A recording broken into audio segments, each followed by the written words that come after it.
Join me today for another tale of transformation. Today, I'm talking with Susanna Hindman, who lives in the inner city in West Baltimore with her physician husband, Daniel, and their 3 children.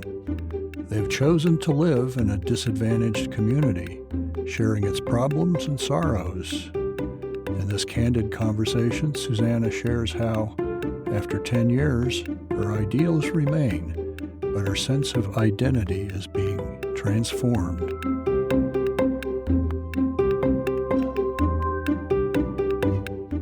Today I'm going to talk to Susanna Hindman. Susanna is a mother of 3 living in West Baltimore, embedded in a disadvantaged community. She's seeking to represent Jesus there, along with her husband Daniel, who is a physician in the Johns Hopkins hospital system.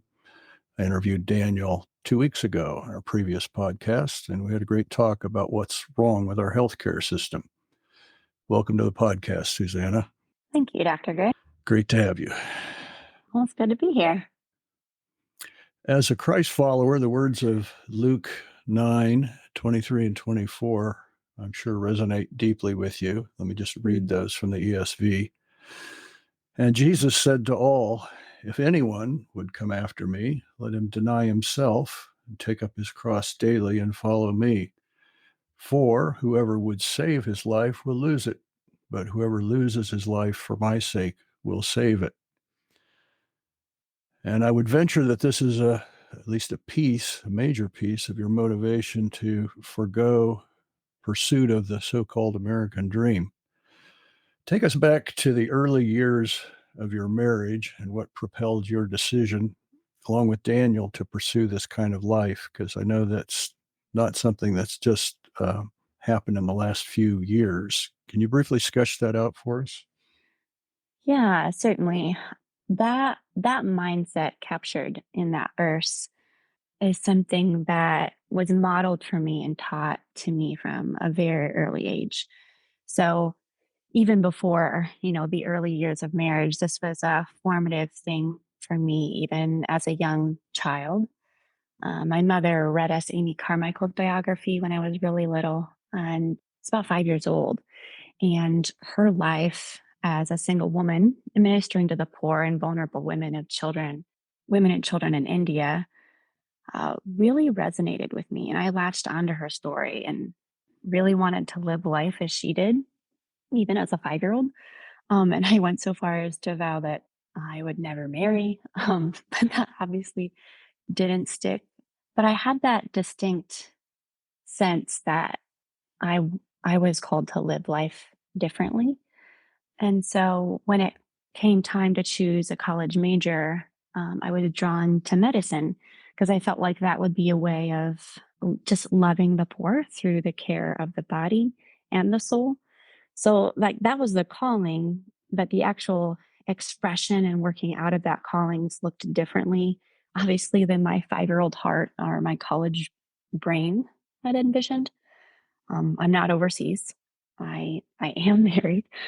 I'm not practicing medicine, but I married someone who is. And when we were in the midst of Daniel's med school training, we began to explore how we might leverage this educational training for the kingdom. Our first summer in med school, we were invited to spend the summer with a group of doctors and their families living in Memphis, Tennessee. I was still considering healthcare education of some form at that point, so we actually both shadowed providers in this inner city healthcare clinic.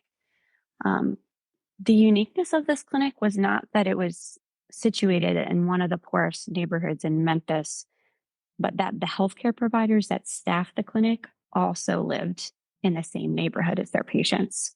We actually spent the whole summer working with and learning from them in this context of living where you work.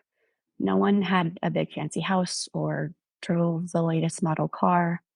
The examples these doctors were giving us wasn't one of like a promised future professional or financial success, but one of leveraging their personal privilege and power for the sake of those who had been denied those things. And that really captured our attention.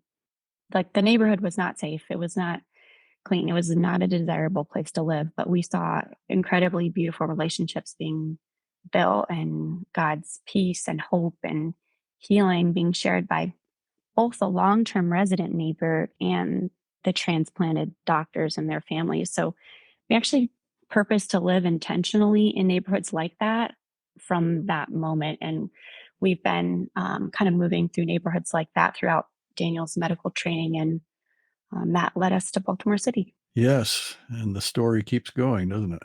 What are some dangers, I It does. think, in talking about your decision to live this way? I know you try and be careful in communicating because you might be read in ways that are not your intention and not helpful to other people. So what are some dangers in talking about this that we're going to do this Mhm. morning? Yeah.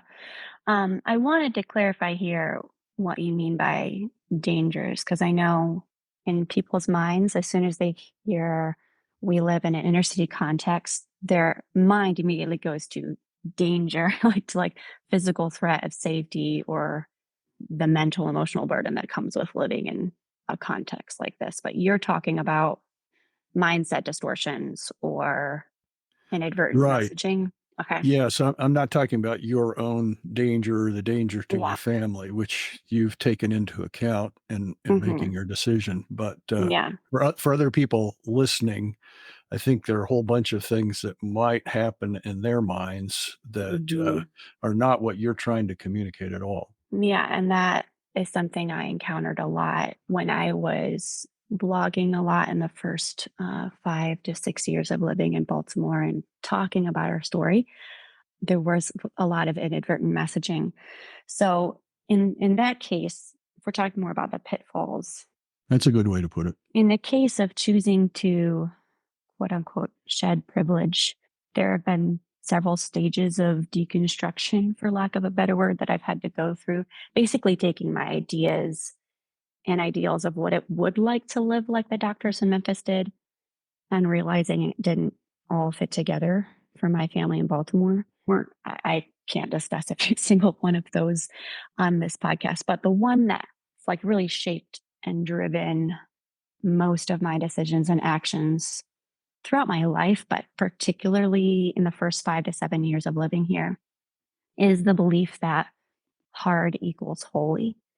If I wanted to do great things for God, if I was going to truly lay down my life, take up my cross, and follow Jesus hardcore, then it had to be the hardest possible path available to me.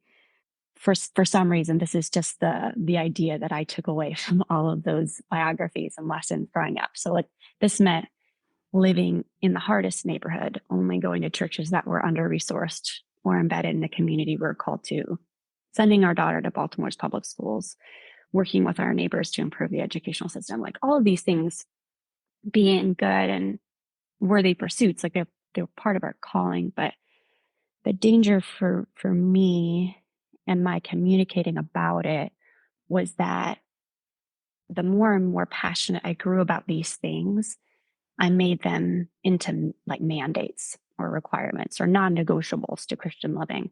I eventually equated living this way with God's law. I decided they were the best ways to live well because they were the hardest. And if it wasn't hard, I wasn't doing it right. So I guess those stories of like Amy Carmichael and missionaries like her, and even our own experience in Memphis, signal to me that God wanted me to be without comfort and comfortable things in order to truly be on mission. And in communicating about those things, I believe people absorbed that message as well, that they needed to also live this way and they needed to also shed all of this privilege in order to do the right thing. Like, not only did this become kind of interwoven in my sense of what was good, became interwoven in my sense of who I was. It really became my identity. Hmm. So when we talk about these are the things God's laid on your heart, and you're not attempting to say this is way everybody who takes these verses seriously should live. Mhm. Yeah. Yeah. Although everybody ought to seriously examine Mhm. the choices that they are making. Yeah, definitely. And that's still a challenge I try to offer up to people, not to necessarily get them to move to the inner city and live exactly like we're living, but to consider why do they make some of the choices they make, as far as where they live, where they send their kids to school, how they interact with their neighbors, those kinds of things, but not necessarily assuming it's going to look the same for everybody. Let's talk about idealism for a little bit because you've mentioned that already this morning. And I mean, you're an idealist. I know you well enough to know that, Mhm. but so am I. So idealism doesn't necessarily mean somebody is young and they don't have a lot of life experience. I'm Mhm. definitely well into my 70s and Mhm. still an idealist. I would be interested in how you define idealism and maybe list some of your ideals for us. Yeah, that is such a good question to define that. Yeah, I am an idealist, and I guess by that I mean that I have inspiring ideas of how the world works best and expectations for how my actions achieve those ends. So I'm idealistic about pretty much everything. Like I think there's an ideal way to organize my time in order to be the most efficient person. Spoiler alert, this does not work with 3 kids. Like there's no way to do that. But I continue to have that idea. Like if I could just get the right planner. In the context of what we're talking about, one of my biggest ideals is that there is a way to live hyper locally, like with regards to your church, your home, your school, your shopping, your community, all overlapping in one space. And the beauty that can come from that as you forge relationships naturally and organically as all those circles overlap and intertwine. And for the first 4 years of living in Baltimore, I actually had that, and it was really awesome. It was beautiful, but it didn't last, and that's kind of when the unraveling of my ideals began. So that's, I'd say, the biggest ideal that I've had to reckon with is that hyper local focus. Yeah, and when you say you're an idealist about everything, I think maybe some people would insert there something that you're not saying, which is perfectionist. Uh, Mm-hmm. that whatever your ideals are, you can be a perfectionist about them, or you can be realistic about Mm-hmm. what's achievable, at least in the moment. So perfectionism is bound to be thwarted and is not a healthy way to live at all. And my wife and I have both, worked to overcome perfectionism in our lives, which particularly for her was threatening to her that she didn't live up to her own expectations on a regular basis. And there's some of this flagellation going on. Mm-hmm. But I'm hearing idealism as being empowered by a vision of big ideas that are biblical at their root and that would be transformative, not just for you, but for your neighborhood and maybe a bigger sphere than that if they were Mm-hmm. implemented properly. Yeah. Mm-hmm. So you can be perfectionistic about that, or you can be somewhat realistic about it while maintaining your ideals and working for incremental progress toward their implementation on a practical level. So I Yeah. don't think you have to be naive perfectionists to be idealists. Mm-hmm. Um, how do you view that? I've thought about this a lot, and that the things I desire for my neighbors, for my neighborhood, the good that I feel like we are working toward.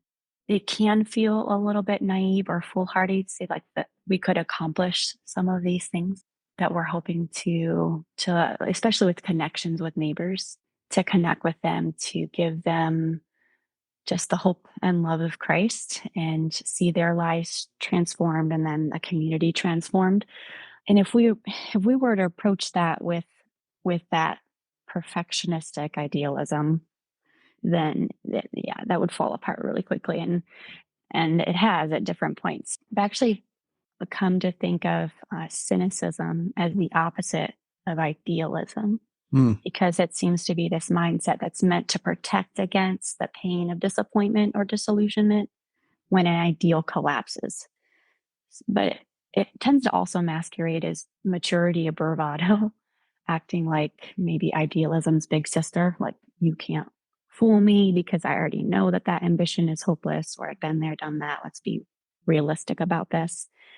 And while some like tempering, I think, of our ideals is helpful, I think this extreme dismisses the hope in others because maybe, that hope has been lost in the cynic. Tend to swing between those two extremes a lot just because perfectionism can get in the way of things.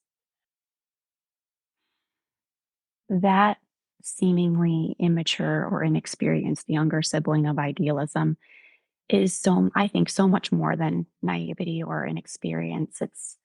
I think it's this relentless hope that all things will be made new and that I'll get to be part of making things new. It's it's having eyes to see the kingdom of heaven on earth in the midst of all the broken and hurting and disappointing moments, knowing that like it is going to come. It may not come the way I expected it or Hmm. um but yeah, it's coming. Yeah, my dad was an aerospace engineer and a missionary for half of his life after his aerospace career when he decided that's what God wanted him to do. And Mm, he often cited somebody who said that you should attempt something big enough that it's bound to fail unless God is in it.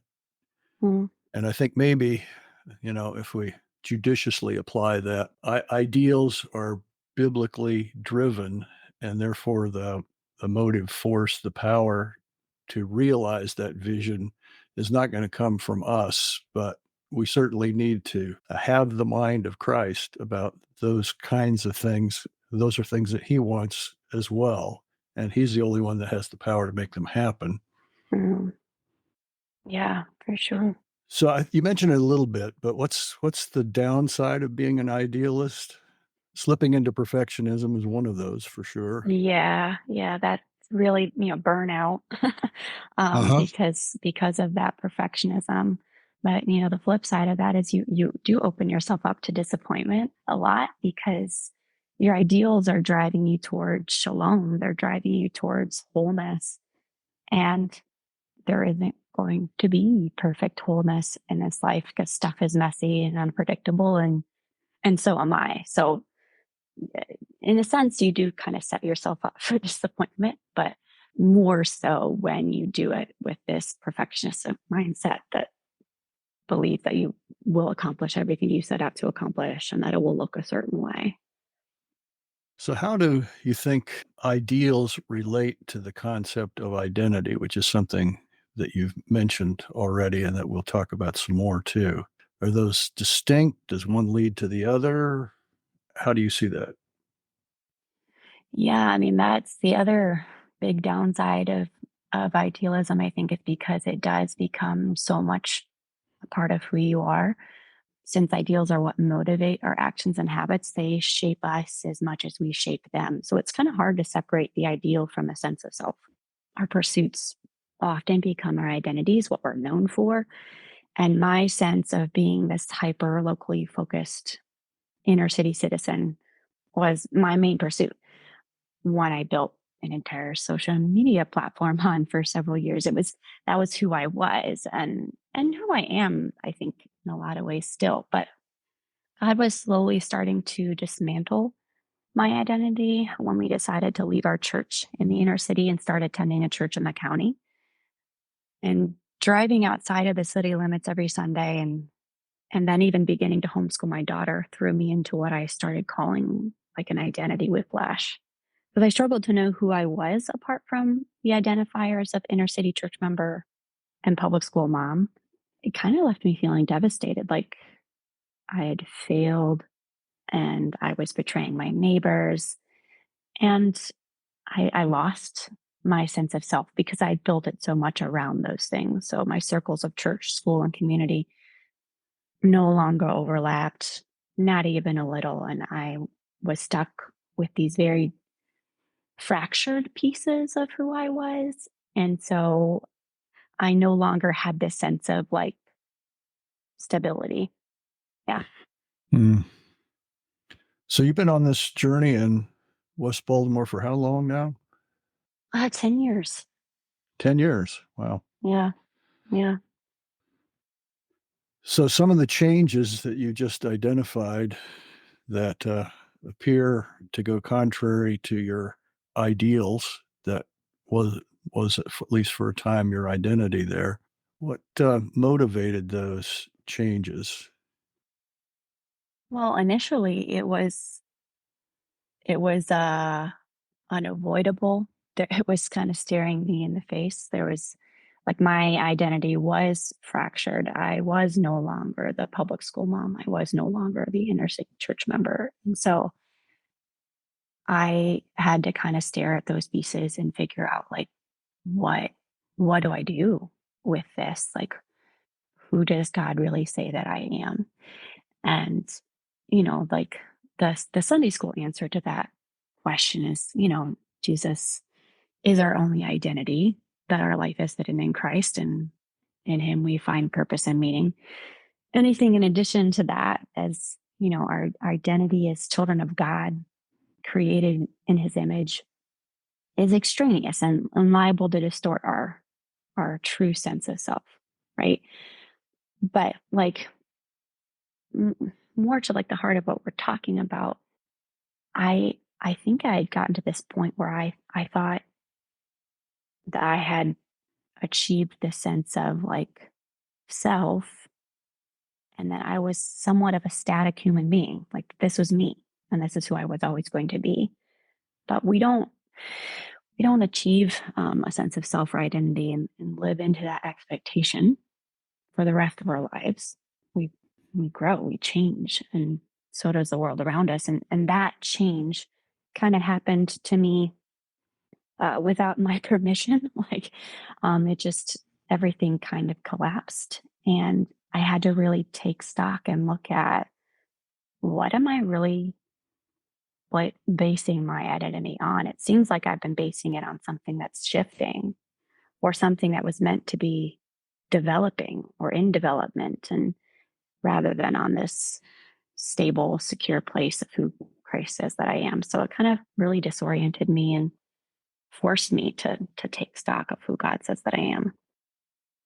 Yeah, this might be a good place to point out this season we're talking about encountering disorienting dilemmas that lead us to learning that maybe is painful for a little while. It's definitely upsetting, Mhm. and that's what I hear. Although we're talking about life choices here that have spiritual roots, I think the principle is part of progressive sanctification in all areas that we think we have it figured out, and then we collide with reality in a way that makes us have to reevaluate the way we were approaching something, the assumptions we were making about it, etc.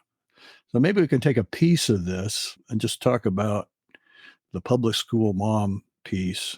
As your children have gotten older, it's become more challenging to sustain uh, your original vision of what authentic life in a disadvantaged community would look like, the public school piece. So maybe you can help us to understand what the collision looked like and what you had to wrestle with in making a Yeah. different decision. Yeah. I think describing it as a collision is probably really accurate because it did feel kind of like a car wreck. There were casualties, and it was painful. I was so excited about being part of our public school system because I really felt like that was a key piece in partnering with our neighbors.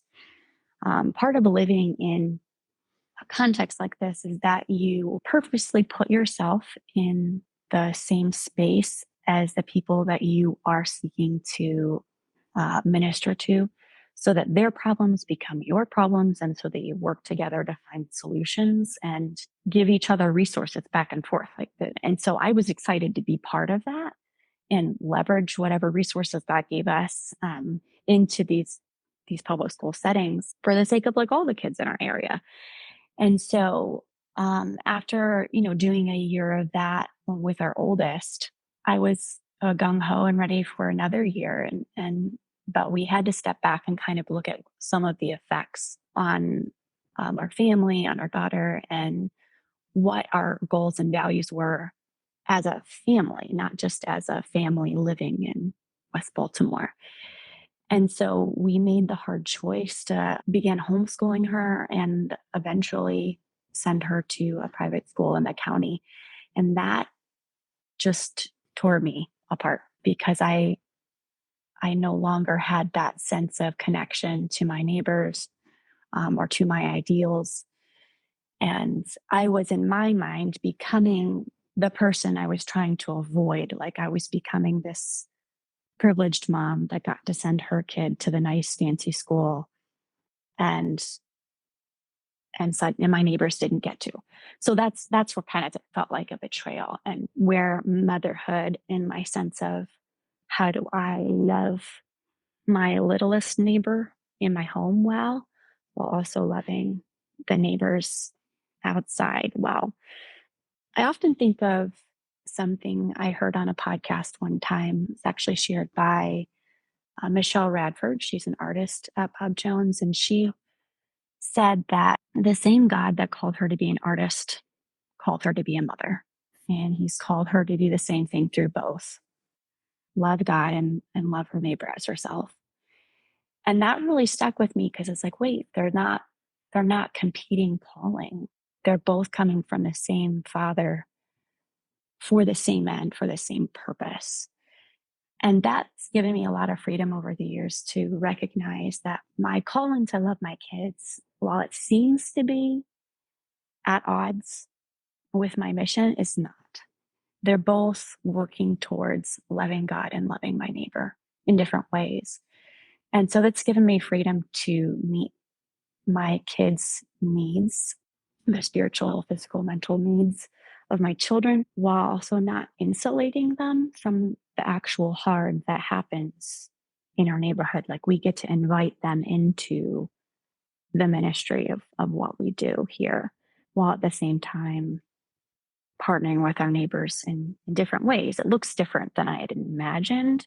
So my expectation of what my inner city mission would look like kind of like competed for a while with my sense of being a good parent. And for a while, it seemed like the pathway to my ideals was blocked. Like there was a roadblock there.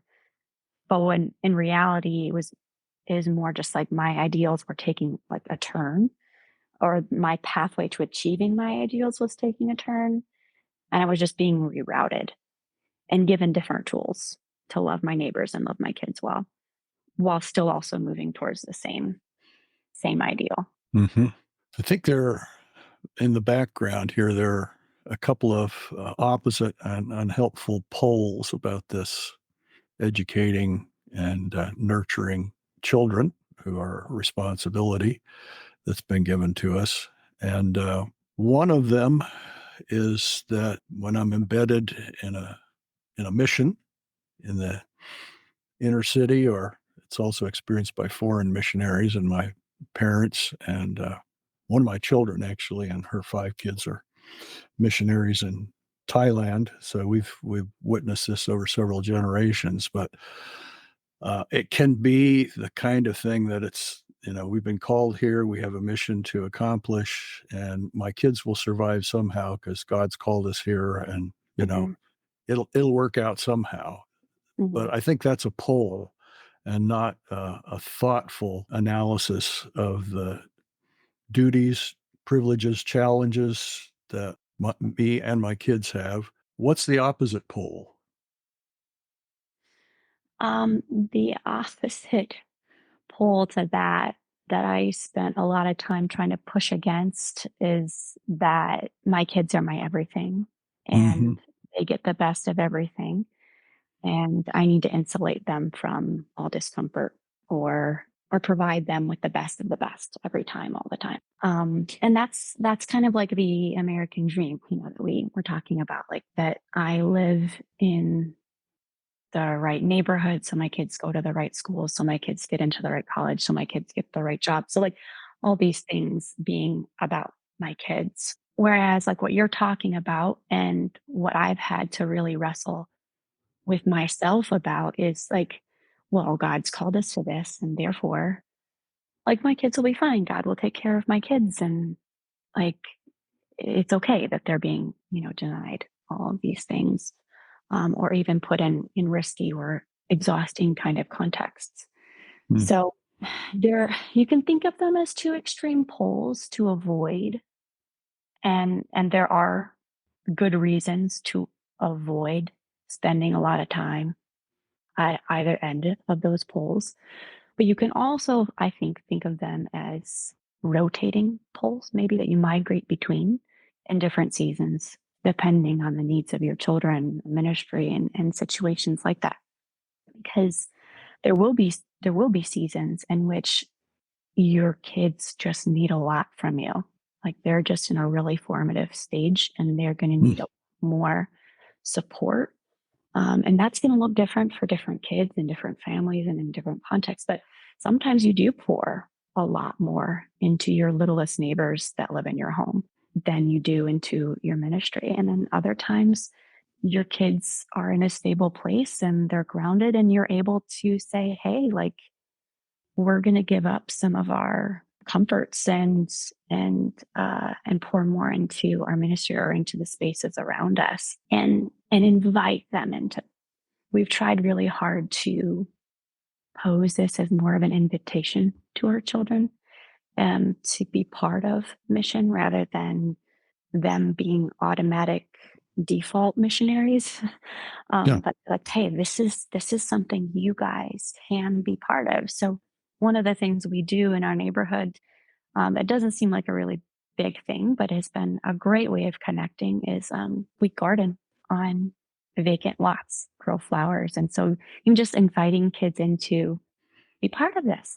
Let's grow these things together and be connected to place by actually connecting to the physical earth of this place and to the people in it by sharing, what we harvest and having them get a sense of like generosity and selflessness, but that's more of an invitation for them to be part of it and something that, you know, is seasonal. Like I think just this kind of thing of do we focus on the ministry or do we focus on the kids? It may be a false dichotomy. It's Yeah. how do we love how do we live into our callings well in different seasons? And that just kind of requires constant reevaluation. Let's come back to the idea of identity here. Of course, that's our perception of who we are. Um, Hmm. and our perception may not be entirely on the money. In fact, it might be way off. Speaking personally, there was a long period of time when my identity was that I was not the kind of person that would be teaching a group of people, standing up in front of people, trying to persuade them of something. Like I was very happy for somebody else to do that, and I felt like that was not me. But that wasn't true. That was a warped sense, probably a self-protective sense that involved risk, and I didn't want to take risks. So the dark truth is, I intended to be a pathologist who, just sends reports to people for the most part. Hmm. We got the pathology report. Did you ever see the pathologist? Probably not. And I would have been quite content with that. I felt like that was my identity. And of course, God knew differently. And I'm happy that I followed even when it didn't seem to make sense to me. It sounds like you're working to reevaluate your own identity. Probably not as drastic as what I just described for myself, but what's uh, what's the process look like, and why do you think something so drastic is necessary? I know it felt drastic for me entering the teaching profession. Hmm. I am smiling so big right now because I'm just so glad that you did become a teacher, and that I got to be in your classes. That's a really good calling that you stepped into. I appreciate that. And Thank you. also just like the wildness of that feeling. Like, I've also experienced that and just becoming a teacher in the last few years. Not something I ever envisioned, but it has been, yeah, exactly as you described. But in this context, like what we're talking about with my identity as this inner city mom. It felt like that unraveling because it had become so integral to who I was and so connected also to like my sense of spiritual self, not just my sense of like vocational self, but like this is how I related to God, like so there was a lot of layers to that. But identity and reevaluating it, I think is probably always drastic. It's just not easily swapped out like, an outdated outfit. It's pretty integral to our personhood. So that's why it can feel like it's fraying or falling apart or like it's a train wreck and you're trying to, figure out what pieces still work. I would admit that I'm still somewhat in that phase of figuring out what pieces still work. So I'm not through this Mhm. reevaluation process, but I am more at peace with the mess of it than I was 4 years ago. Like I'm okay with that it's not all figured out, that it is in process. But this particular process of reevaluating identity, I think, is so vital to our growth because without taking the time to acknowledge the dissonance between our expectations and reality or work to find out the reasons behind that dissonance, we get stuck in this loop of confirmation bias. Just doesn't take us anywhere. And I needed to take apart my identity because those extra layers, the ones that were kind of taken on top of the righteous robes of Jesus, they were starting to suffocate my spirit because I couldn't live up to all of them. And they were starting to hold me hostage to shame and guilt. And so I think it was really, really necessary that I offer that up to Jesus and ask him to help me peel back some of those things and get back more to the root of what my identity truly is. This distortion of our sense of identity versus the reality, you said it's probably painful for everybody at points. So for believers, I think the idea that God is orchestrating these collisions, these painful episodes with good intent, puts us in a different place than people who have collisions still orchestrated by God, because I think he's sovereign over everybody and everything. But we can talk about an athlete who has an injury that ends up terminating their career, for instance. And so, what do you do now? Because your identity Mhm. was you were this person who had this role in this particular sport, and now you can't even do it anymore. Or people who have a serious health crisis, an accident, or even a heart attack, something, a stroke that changes even their ability to interact with other people, being fired from a job that you thought you would hold for the rest of your life, and the list could go on. Those are all disorienting dilemmas that I think people want to avoid, obviously, and yet in the middle of those collisions, they are in a position to rethink who they are, what they were made to do, particularly for believers. I'm talking now, Mm, but we were all made to do something and have opportunities and challenges that are designed to for unsaved people to lead them to an acknowledgement that they need God, and for the rest of us to live as though we do need God. If we go back to the verses we started with in Luke, Jesus said to all, if we could put the emphasis on anyone, if anyone would come after me, then he needs to deny himself. That's clearly a universal for Christians. mm, To self-denial doesn't sound very popular these days, in particular, where it's all about me, and self-actualization and what makes me happy, including walking away from relationships where I've made a commitment, but it's no longer working for me. So I'm counseled that that's not a productive relationship, maybe even a toxic relationship. mm, Not saying that there aren't such things, but we give ourselves a pass. But this verse clearly is a universal for Christians, that they've got to deny themselves. And that Mhm. sounds like something we do purposefully, right? That it's not being forced on us, but if we want to follow Jesus, then we need to deny ourselves and take up our cross daily and follow Him. And then we're told what the alternative is for if that's not the way we want to go, for whoever would save his life, his identity, we could say, his Mhm. sense of what makes life work, is going to lose it. Mm. But whoever loses his life for my sake, Jesus says, will save it. So I think we're used to some of the implications of the verses, although they deserve a lot more thought than most of us give them.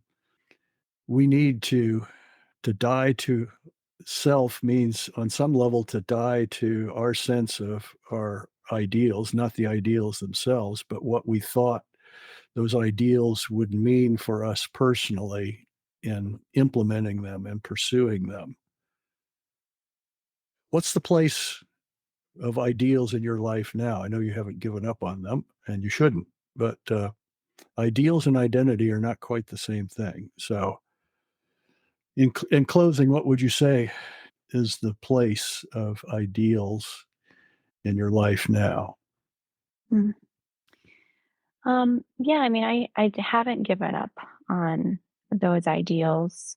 And like I said, I'm still in process of figuring out exactly what the pursuit of those ideals looks like in the day to day.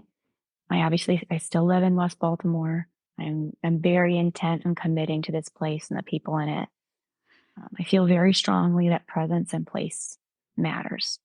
But I no longer feel desperate to hold on to even that. I'm at peace living here, and I'm okay if God moves us away.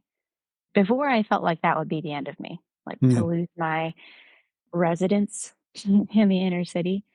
But I'm more settled now knowing that this part of my identity is fluid, is born out of the same sure and unchanging identity of being a daughter of God. So this is this is truly knowing that I can do all things through Christ. Like that's what that verse means. Like I can be this or I can be that because I am in Christ. Like that my identity is in Christ. Therefore, I could be a West Baltimore resident, or I could live in the county and worship and glorify God.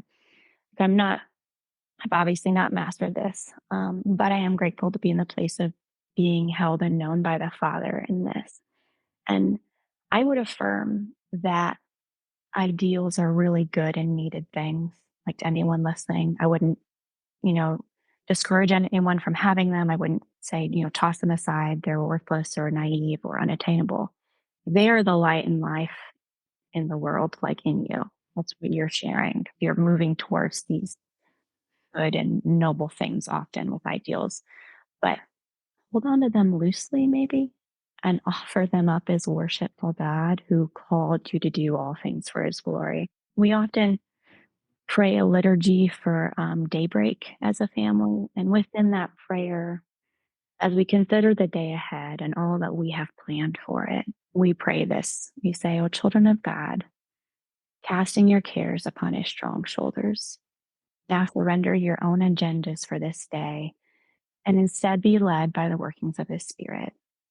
May our words, our choices, and our actions today be offered as true expressions of worship. Now, you who are loved of God, step forward into this new day, appointed by him, that you might journey through its hours in the peace and the grace and the love of your Lord. Lead us this day, Lord Christ, that we might walk its path in the light of the hope of our coming redemption." And I think with that perspective of moving towards the light of the hope of our coming redemption, our ideals find their end and fulfillment in Jesus. And he carries us along the way through all the shifting, changing mess of it all. That's a good word for all of us. Thank you, Susanna. Thank you for sharing with us, and thank you for your commitment to representing Jesus there in Baltimore. Thank you so much for having me. It was really, really great talking to you. Likewise.